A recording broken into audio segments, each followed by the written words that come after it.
Hello, I'm Stephanie Ruff. And I'm Aviva Nebeski. We're the hosts of the Dressage Today podcast, where you can find us talking about anything and everything dressage related. Our conversations span the world of dressage, from leading riders to local level dressage heroes. We're talking training advice, showing tips, and sharing stories to inspire your own dressage journey. So tune in, then tack up. Welcome to the Dressage Today podcast, sponsored by Horseware Ireland. Later on in the show, we'll be talking to Maryland-based trainer Michele Wellman, who owns and operates By Chance Farm. A dressage and event rider both, a few years ago, Michele began offering cavaletti clinics as a method of cross-training, as well as just something different to do with the horses. They've become incredibly popular across many different disciplines and all levels of horses and riders, so much so that we, Dressage Today, went and filmed 2 sessions with her for content on our subscription video sites, Dressage Today On Demand, and our new sister site, Practical Horseman On Demand. And Aviva, you've known Michele for a long time, haven't you? I have. I figured out that just about the time that I started riding, when I was first starting to take lessons, Michele was one of the barn kids. She had moved from another stable to our stable and was already a very talented young rider. And I think we probably even took a couple of lessons together. She moved on after a while, as did I, and we reconnected through Potomac Valley Dressage Association. And I'm so impressed with everything that she's accomplished over the years. She's quite a talented young woman, and proud to call her a friend. Yeah, it's a lot of fun, and I really am looking forward to our conversation with her. Yeah. So this podcast is being released on the Tuesday before Thanksgiving. So I just thought we could answer the age-old question, what are you thankful for? So Aviva, how about it? Okay, well, I will try not to talk for an hour about all of the wonderful things that I'm thankful for. And I'm not sure where to start. I'm thankful for my horses who give me unconditional love, who teach me, who are patient with me. I love my horses. I'm so incredibly grateful for the wonderful students that I have the opportunity to work with. It's so rewarding to see people who want to learn and who do the heavy lifting between lessons and then come to their lessons prepared to move forward. It's so exciting to see my students progressing and improving and having fun. I'm grateful to all of the organizations and facilities who hire me to judge for them and to run clinics for them. I'm grateful to the virtual shows that allow me to participate in their shows so that I get to know people from literally all over the world, and I get the opportunity to see some phenomenally beautiful facilities and gorgeous arenas and places that I could only go in my dreams. I get to see right on my computer. And then I'm grateful to my trainer, who is infinitely painful, that was funny, infinitely patient with me, despite how painful I'm sure I am to teach. I mean, I'm not the easiest student out there. I'm grateful that I came back from my injury. I'm grateful to my husband for tolerating this insane lifestyle that we have. And I'm just grateful that things have opened back up since COVID. And I'm grateful that I get to live a life that's so filled with such wonderful things, and that I feel as if I can be a little part of other people's worlds and bring them joy. So there's my short answer. There you go. You crammed a lot into a short answer. I have a very good life. I'm a very, very fortunate person. I think after, I posted something on Facebook this weekend about what I had done this weekend, and I really am living the life. Yeah. It's sometimes hard to get up in the dark and the cold and muck a stall, and sometimes it's depressing when you have an injury that you have to treat, but boy, do I have a great life. Yeah. Well, that's how about good. you? Well, okay. I'm going to stick to one main theme for myself at this point in time, and it's going to sound a little bit self-serving being on this podcast, but I actually don't really mean it that way. But I'm great. I'm very thankful to have a job. Oh, yeah. Mostly because this time last year I was still unemployed. I had lost my job in the early beginning of the year, and so it took a while to find a job. And at this time last year, I still didn't have one. This one was kind of in the works, but it was far from knowing whether or not I was going to get it. So so as part of that, last year was tough for that, that reason and others. But so this year, I'm obviously grateful to have a steady paycheck and health insurance. Those are, things that really help Oh, yeah. life along a little bit. Well, and we are all grateful that you got this job, because you're bringing this wonderful, here, I'm going to sound self-serving, this wonderful podcast out there, and giving me the opportunity to rub noses with, some pretty fancy people. Yeah. Well, what I was going to kind of say with this job in particular right now is the thing I'm most grateful for are the people that I've met this past year. And, because I actually really like all the people that I work with, even though we're all remote. So, we don't necessarily see each other in person, but everybody's really nice to work with. And kind of like you said, I have met incredible people. I've talked to every one of our dressage Olympians this year, and I have had the good opportunity and fortune to meet dressage enthusiasts from all over the country, Maine to Utah and to Kentucky and places in between. So that is really, and that's what I've always loved about being in the horse industry, is it has afforded me opportunities to, like you were saying, to go places and to meet people that I never, ever would have done otherwise. Yeah. And it has afforded me some fantastic opportunities. And I too am grateful to you, Aviva, for agreeing to do the podcast, because it would be really boring if it was just me sitting here talking to myself. Well, yeah, no, it's wonderful talking to you. And I try to think of, one or two people when you and I are talking, to whom I kind of want to share this information, the things that we talk about. So I feel as if there are more people in our conversations than just the two of us. Yes, I feel the same way. And that kind of makes it feel like, yes, we're one big happy family.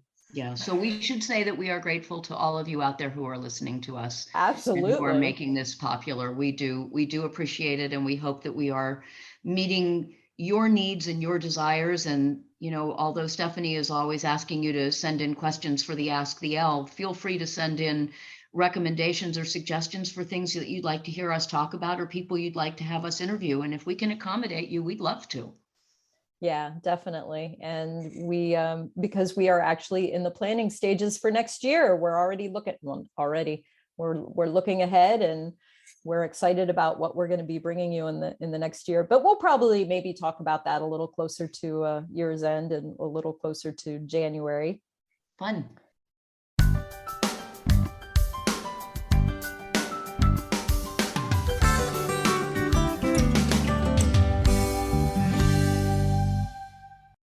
With our Ask the L segment today, of course, last month's question came from me. It's a little bit internal right now. This month's question is not really a question for Aviva.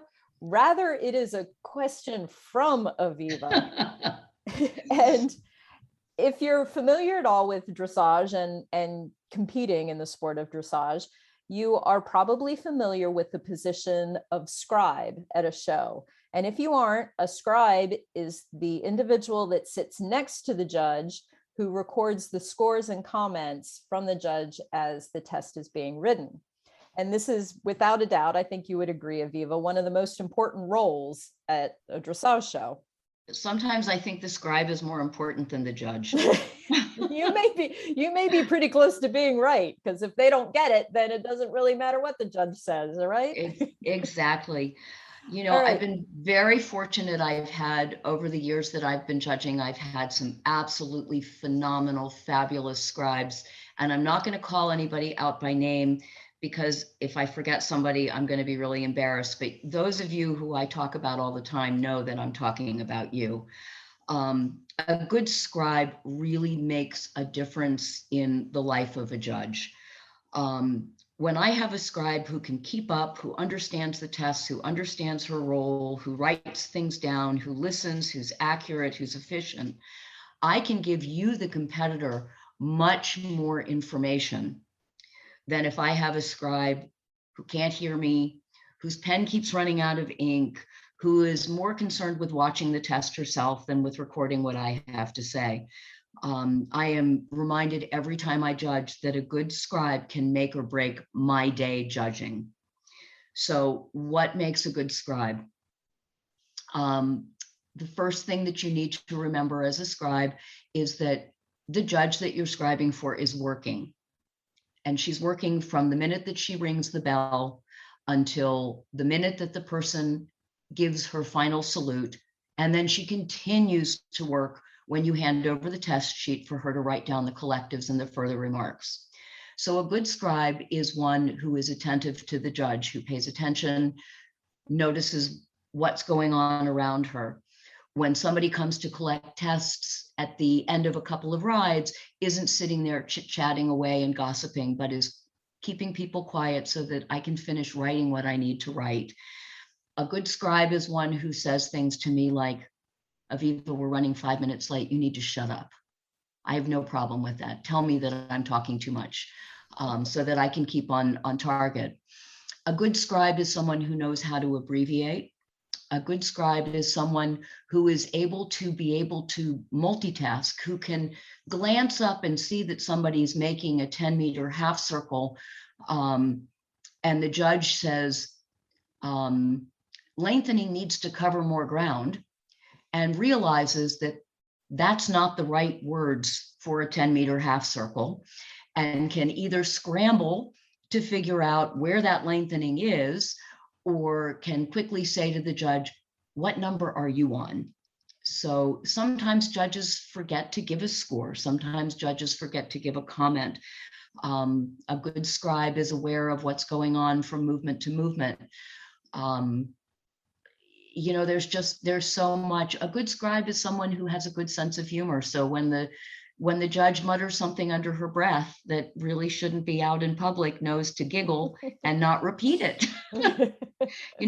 What happens in the judge's box stays in the judge's box. It's a lot like Vegas. Uh-huh.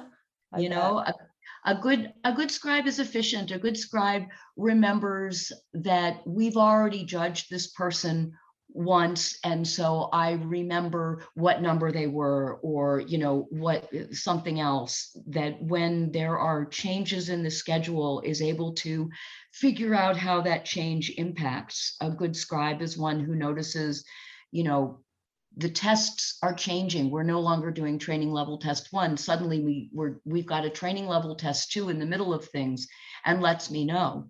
Because it's really embarrassing when I ring the bell and tell somebody that they're off course, and they're not. Oh. I just don't know which test they're riding. And then, I look like an idiot, which isn't the worst thing in the world, but what is bad is that it shakes the rider's attention and focus. Yeah. So, a good scribe rides herd over her judge. And as I said, those people who scribe for me on a regular basis really know how to do a good job and really know how to keep me on track. And I couldn't do it without them. I simply couldn't do it without them. There's no way for me to judge and write at the same time. I was going to say, I'm sure all judges feel the same way in that regard. Oh yeah. And a good scribe also knows things like, it's one thing if you scribe for the same judge repeatedly, or if you're friends or you share something, but when I scribe for licensed competitions and I don't necessarily know the judge and it's an S, when the person comes down center line and the horse rears, my role as the scribe is not to go, oh my goodness, or to comment on anything that I see that's happening during the test. At the end of the test, when the judge has finished doing everything, most judges are willing to talk right before they ring the bell for the next rider. And maybe that's the opportunity to say, I noticed that horse had his tongue out a lot. Did you reflect that in the scores? and let the judge give you an answer or say, let's talk about that in the break. So it's a great way to learn about stuff, but you need to know when is the appropriate time to say something. Right. I've had a lot of scribes over the years who have told me what the scores should be, which I don't really appreciate. Really? Really. Wow. That's I've had, gutsy. yeah, I've had scribes who have wanted to tell me some personal information about the horses and riders in the ring. Oh, And it's always nice to hear gossip, sure, but I'd really rather not know those things until after the test. I don't want to be biased. There are scribes who have said, oh, I saw that horse last week and it reared through the entire test and was eliminated. I don't want to have that bias. I want it to be a clean slate. yeah. So, some of being a good scribe is knowing when to keep your mouth shut, Mm-hmm. and some is when to say things. And to remember, it is a very subordinate role, but it is an incredibly important role. Right. And the attention to detail is so important. The scribe needs to make sure that this rider who's in the ring is the same rider who's on this test sheet, because when all is said and done, if we've scored an entire test on the wrong sheet and we don't know it, that means that the rider who just had that test isn't getting the correct score. Yeah. And isn't getting the correct comments. And those things are really important. So people are frequently afraid to scribe because there is a lot of pressure. But it is a wonderful way to learn. It's such an important role. If you're a little bit worried about it, volunteer to scribe for just some intro tests, because those take a little bit longer. And you have more opportunity to take your time between comments and watch and learn, or ask the show manager if you can actually sit behind the judge and the scribe for a couple of rides and see how it's done. It's probably the most rewarding role of any of the roles, I think, at a horse show, with the exception of judging, which I think is great, but can't all be the judge. Right. So if you can't be the judge, the next best thing that I think is being the scribe. And then the next best thing is being the ring steward, because the ring steward gets to watch everything. Yeah. Yeah. So right, for those of you who are interested in scribing, pay attention, learn your place. I don't mean that in an obnoxious way. But know what your place is, stick into your own lane. And at the end of the day, you will find that you've made a new friend. I can't tell you how many times I have gone to scribe for big name judges over the years, and they are now personal friends. And what a rewarding way to get to know people. Yeah, definitely. Yeah. Well, if our listeners have any other questions about showing or judging, or like Aviva said earlier, any ideas on things that you would like us to discuss or people you would like us to interview, please feel free to email me at sruff@equinenetwork.com or contact us on Dressage Today's social media. When we return, we have our interview with Michele Wellman.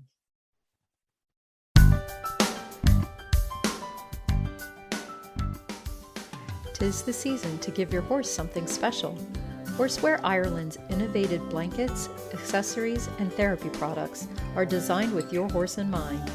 With new items added to our online shop daily, you're sure to find what your horse needs to keep warm and protected throughout the cold winter season. Shop online by visiting shop.horseware.com. Dressage Today listeners receive free shipping through December 31st, 2021 by entering promo code Dressage in all lowercase letters at checkout. Michele Wellman is a full-time trainer and instructor at By Chance Farm in Union Bridge, Maryland. 16 years as a mechanical engineer and project manager allowed her to build By Chance Farm into the business it is today. During her time in corporate, she taught and trained part-time and on the weekends. But having ridden most of her life, it has been a blessing to be able to enjoy the sport that was once a hobby, now as a successful career both teaching riders and horses. Michele spent most of her riding career eventing through the preliminary level on multiple horses, taking 2 to USEA year-end awards and Area 2 championships.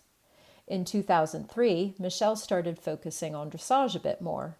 In 2011, she received her USDF bronze medal and her silver medal in 2015.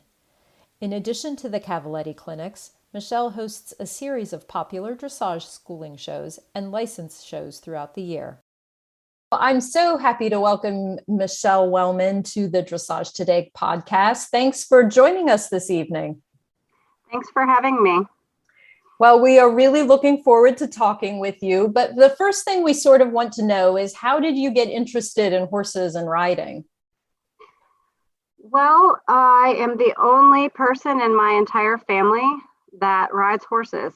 So I can only think that as a child, I really liked horses a lot. I wanted a horse. I had every single My Little Pony that existed. And at some point, I think I was about 7 years old, my mom broke down and figured out where she could take me to have horseback riding lessons. So I started riding at about 7, and that was the end of it. I never stopped. So That's kind of like me. I'm from a completely non-horsey family, and I started lessons at 8. So I think a lot of us have very similar stories. Yeah, I come from a non-horsey family, and I started riding when I was 32. Okay, Do I well, count? You have to be different, Aviva. I know. Well, over the years, who were your mentors or people that have influenced you in your riding career? Well, there's been quite a few, but the most recent people, when I was eventing, I rode with Phyllis Dawson, and she really helped me with cross-country riding, which wasn't exactly the thing I liked best about eventing, which most people, that's why they event. They want to run cross-country. Yeah. But Run fast, jump high. Yes, yeah. She helped me move beyond some of my reservations and push me out of my comfort zone, and that was really useful from just how to push people to places that they don't think they can do, but they actually can.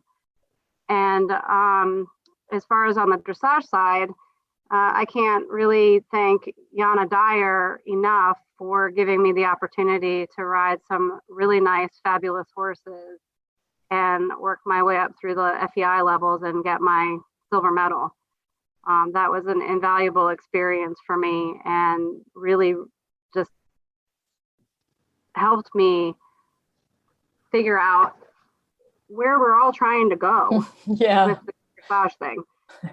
I've always been so impressed with you, Michele, because I know that you earned your medals on horses that didn't belong to you, and that there have been people along the road who have given you the ride on their horses. And what a generous thing that is to do, and also what a testament to your riding and to how kind and correct and soft you are, that people would allow you on their horses on a regular basis like that. Yeah, I mean, I really was very fortunate. I had my first horse when I was a teenager was probably the soundest and most athletic horse I've owned. Everything else that I've tried to own and ride and bring along, I've had all sorts of weird, crazy things go wrong with them. That it's been unfortunate for me, but at the same time, I've been extremely fortunate to have people who believe in me and my riding and have allowed me to compete their horses and be successful. Yeah. That's very cool. So how did you get into the whole Cavaletti? You evented, and then you pretty much turned everything into dressage. How did you get into the whole Cavaletti thing? Well, in 2016, I left corporate. I worked full-time for 16 years, and after a couple of not very pleasant experiences, I decided I was going to give horses and teaching and training full-time a shot. And I went through the ICP program with USEA that year, got certified, and started doing jumping mini clinics in the winter, that winter. And so I did a half a day clinic with one group that was poles, cavaletti, and then 3 groups that were various heights of jumping. And they were reasonably well attended the first winter, but what ended up happening was more and more people wanted to do the cavaletti piece and not the jumping piece. And over the years, my eventing students have transitioned to more dressage or moved along and are not in my program anymore. And my jumping clinics ended up morphing into cavaletti clinics. And more people came and heard about them and enjoyed them. And I actually just ended up with a wide variety of people in different disciplines. I have hunters and jumpers, dressage riders from intros through Grand Prix. I have eventers, I have Western riders, I have trail riders and endurance riders that come and do them. I've even had some gated horses at them. Wow. What do you think the appeal is? Well, I mean, I really try to tailor the exercises to a variety of difficulties. You can make them as easy or as hard as you want. And so people get to come and do something different and feel like they've succeeded at something that they've never done before. Mm-hmm. And it's just, I make them fun. I don't make them so challenging that people feel like they can't do it. I change the exercise or the pattern to accommodate the horse and rider and make sure that those horses and riders feel like they have had a successful and educational experience throughout the entire session. Have you ever had a horse that just simply couldn't get it? I'm thinking about my horse Leo, who either walks on the poles or gets caught up in the X's holding the poles. Every once in a while, I get one that just can't quite figure out what to do with their feet, and I just try to break it down and make it easier. Okay. Because I've had horses like that, I actually do in the winter now. Every other session, I call it Cavaletti Light, and it basically put a lot fewer poles out with just as complicated of a pattern, but they're not as footwork oriented for the horses that either just need more time learning how to place their feet, or even riders who are concerned about being able to do a line of poles. I have had exercises that I've set up where I've had 20 poles in a row with one gap. Wow. And that's a bit intimidating for some people, and I'll modify it.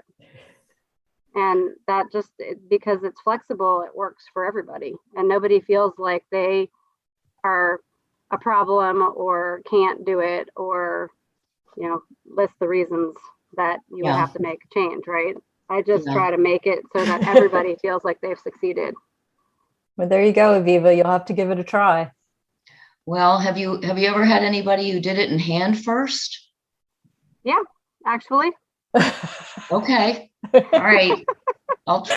If you'll let me do it in hand first, I might just try it, because as I said, I tried introducing him to Cavaletti at home, and it was sort of a disaster. And he does not jump anything. He doesn't jump puddles. He doesn't jump things on the ground when I'm leading him out. He goes around stuff. So I think Cavaletti would be wonderful for his development of self-carriage and for collection, but I've been a chicken. So maybe this is the best thing in the world, is talking to you tonight, Michele, because I'll bring Leo out and you can help me be brave. Absolutely. I had a Frisian that used to plow through everything, and we worked on the horse and the rider and their communication and proper half halts and how to teach the horse better self-carriage, and the horse started to go over everything instead of through it. and actually, one of the horses in the videos that we did, used to step on every single pole Okay. and doesn't now. He does it every month, and it's gotten better and better and better, and he just has improved, and the better he's ridden, the better he goes. Well, there you go. All right. Well, I'll try to put my big girl pants on one of these days. You put it out there to everybody, Aviva. Now all the listeners are going to know. So Yeah, we're going to come back to this. You know that, okay. right? Maybe I'll have a private session with Michele first, so I don't publicly humiliate myself. We can do that. Okay. I'm flexible. Yeah, I'll bet you are. So in addition to the Cavaletti clinics, you also put on quite a few schooling as well as licensed dressage shows. What made you want to take those on? Insanity. Okay. Yes. And you're still doing them, though. You're still doing. I was going to say, yeah, you're still doing them. Yeah, so we do. I host 8 schooling shows through the season, the spring, summer, fall season, and 4 one-day licensed shows. And what really started that was, I think it was back maybe 2010. I wanted to contribute to the dressage community in the area more, and I had this big giant ring in this nice facility, and I appealed to the local GMO and asked if they wanted to host a schooling show at my farm. And we did that a couple of years, and then that morphed into me hosting them myself. And I just kept expanding and expanding and expanding. And they're part of a local dressage series that's not affiliated with the GMO, right? Now called Frederick Area Dressage Shows. And the lady who organized and started that is actually my show secretary for all of my license competitions. So we chatted one day and decided that, hey, we could actually do this because I can have 2 full-size dressage rings in my outdoor and warm up in the indoor. And we gave it a shot, did a one-day show, and I think it was 2015. And that was the end of that. And we kept going. Well, as someone who has competed at your shows, who has judged at your shows, who has coached at your shows, your footing is beautiful. The facility is lovely. The parking is easy. It's just so inviting. And, the idea of a one-day show, a one-day license show is so amazing because people can, there's so much less pressure. You drive in, you ride your tests, you leave. It feels like a schooling show so that there isn't that scary pressure, Yep. But it's a big deal. And you have wonderful judges. You always hire great people. And, speaking for my community, we're really grateful that you do this. Well, I felt like there was a waning, not necessarily interest, but interest in hosting shows in the area. And there weren't very many of them anymore. And I felt like it was necessary to contribute and give back to the community. So I did. And it's really turned into a kind of a big thing. Yeah. Well, I'll even echo what Aviva said. I mean, I didn't do the license shows because I moved away before you started those, but I did do several of your schooling shows. And I always had, you always put on a very good show. You had very good people and I always had a good time because it was, it was a very positive environment. And so, yeah, I always enjoyed coming over there to the show. Well, I'm glad to hear that. and I'm very bummed that I moved away before the Cavaletti clinic started, or I'd be going to those too. Stephanie, there's no reason you can't move back up here. Oh yeah. Okay. I'll get right on that. Yes. Cold. I don't do cold. You were just in Utah. I was, and it was 60 degrees. I know. Well, it was 75 here today. Okay. Well, talk to me in January and February. Yeah. So as somebody who does all of these shows, I mean, you realize that's 12 shows a year. Yeah, you do realize that. Yeah. And the paperwork and everything that's involved in doing licensed shows makes running a schooling show sound like a piece of cake. So what advice do you have to people who might want to take on something like this? Uh, Besides, don't. Well, no, it's actually if you put the level of thought into it and organization, it's actually quite rewarding to do it. But I would say to anyone that wants to start small, don't bite off more than you can chew. Yeah. Make sure you think about the organizational and planning aspects of the facility and what it can and can't accommodate, from number of rides, people in the warm-up area, and parking. And then absolutely 100% make sure that you find good people to help you, and then take care of them. Yeah. I can't tell you how many people have told me over the years how well I take care of my volunteers compared to other places that they volunteered. They feel valued. They feel like they're part of a team. They enjoy it. We have fun. I try to give them all sorts of nice little things, and make them feel like their time is worth it to me. They're worth their help. And that passes on to the riders. I mean, all that like good vibes and good energy that you give to the volunteers, then, segues right on down to the riders and the participants and everybody. So I think that's a big reason why you have such a positive environment. Shows do have a feel. I'm not going to name names, but I know that I've been to shows in one particular facility that many different organizations use, and the flavor of each show is different. And I know the flavor at your place, not only, most of the time I'm there judging the schooling shows, but you value your judges. All of your volunteers always have smiles on their faces. People, the riders come in with smiles on their faces. There's just something about, you make it good. And I think that you're saying that is really important, because when you don't treat your volunteers well, when you don't treat your judges well, when you don't treat your competitors well, people don't want to come back. And if they do come back, they're coming back simply because they need a score or, some other very concrete reason. And they come in, they do their thing, and they leave, and they leave a sour taste behind. And you're not doing that. So kudos to you. Well, thanks. I really try hard to make sure that everybody has a good experience. And your license shows, for our listeners, they're named dressage, and then by chance with a question mark. So that's definitely a unique name. How did you ever come up with that? Well, I mean, everything at the farm, it's called By Chance Farm, and it literally was named because I found the advertisement, the real estate listing for it in the Chronicle of the Horse, totally by chance. So we named the farm By Chance Farm, and I, when trying to come up with names for the shows, we went back and forth.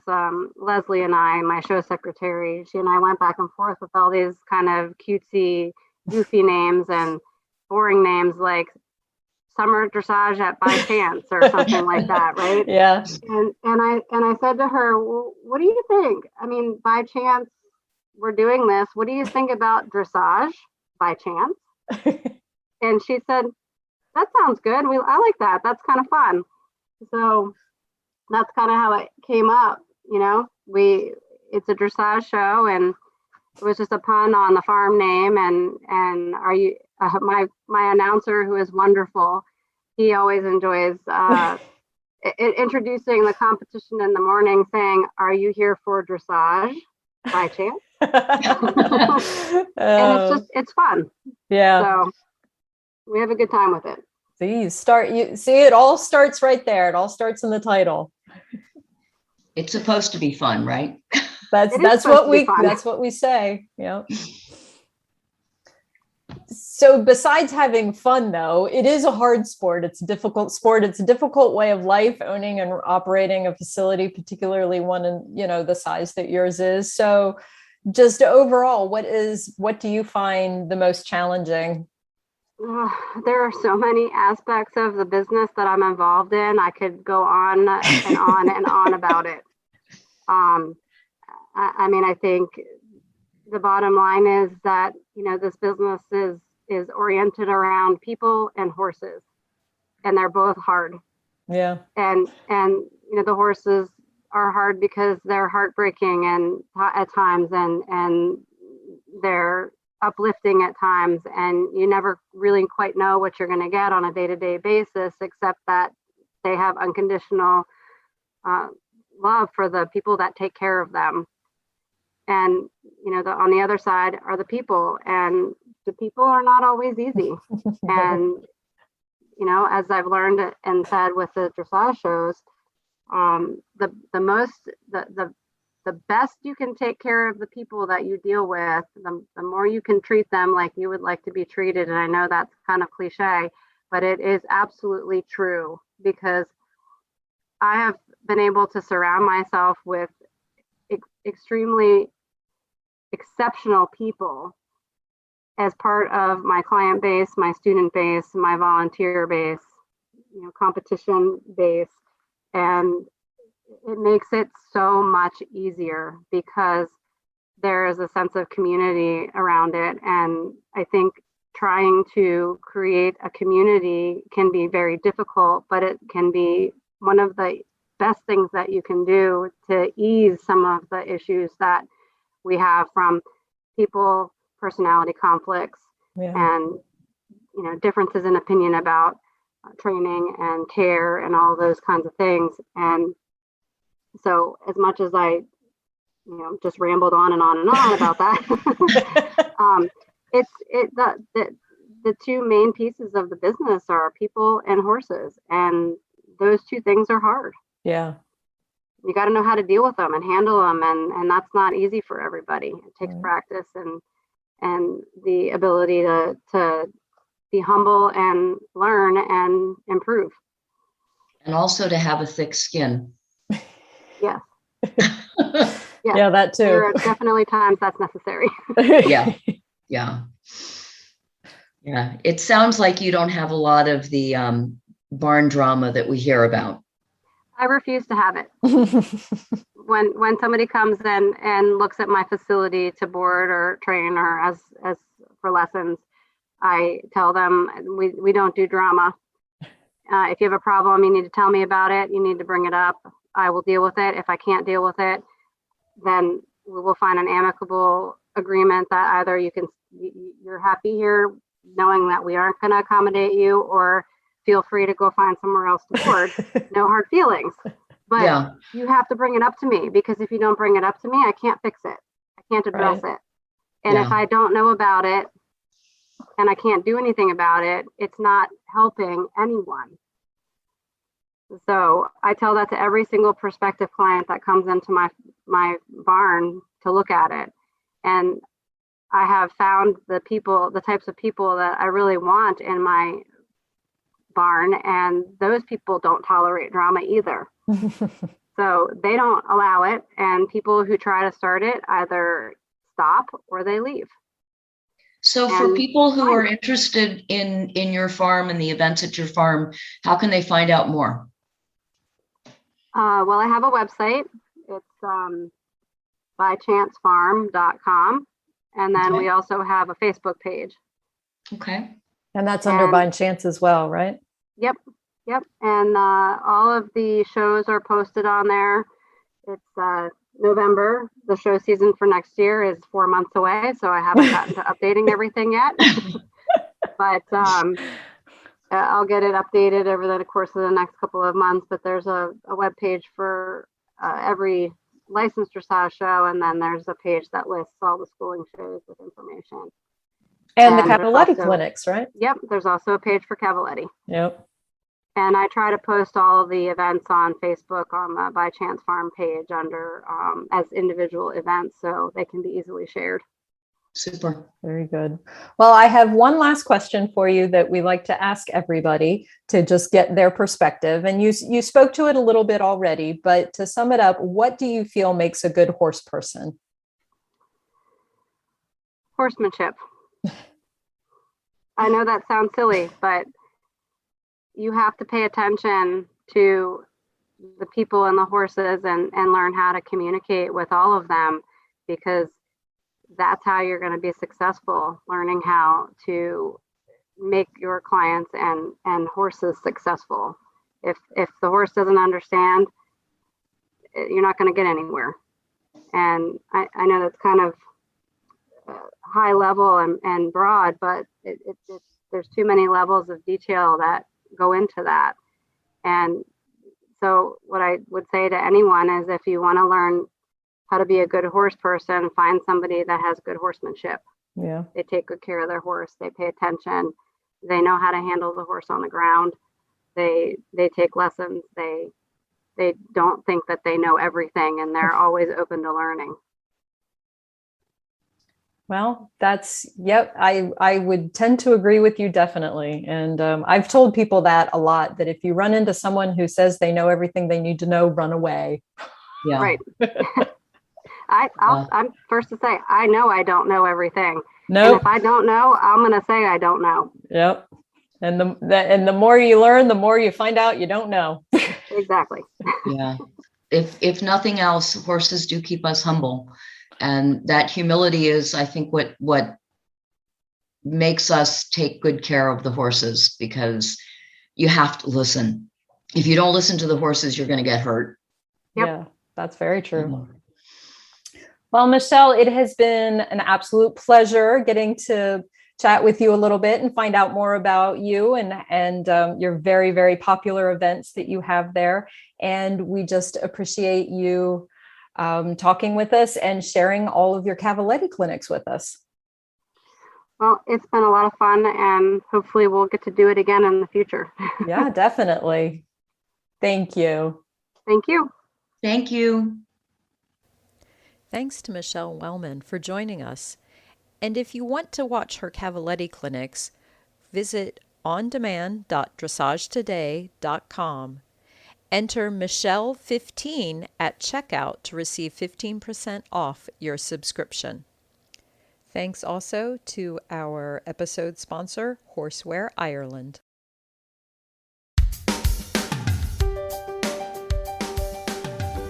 Thanks for listening to the Dressage Today podcast. If you've missed any episodes or to subscribe, go to Apple Podcasts, SoundCloud, Stitcher, or wherever you get your podcasts. While you're there, please rate and review the show. Learn more and read in-depth training articles at dressagetoday.com, or you can visit our subscription video site, ondemand.dressagetoday.com. Be sure to give us a follow on Facebook, Instagram, Twitter, and Pinterest. Happy riding, and we'll see you at X. The Dressage Today podcast is a production of the Equine Podcast Network, an entity of Equine Network, LLC.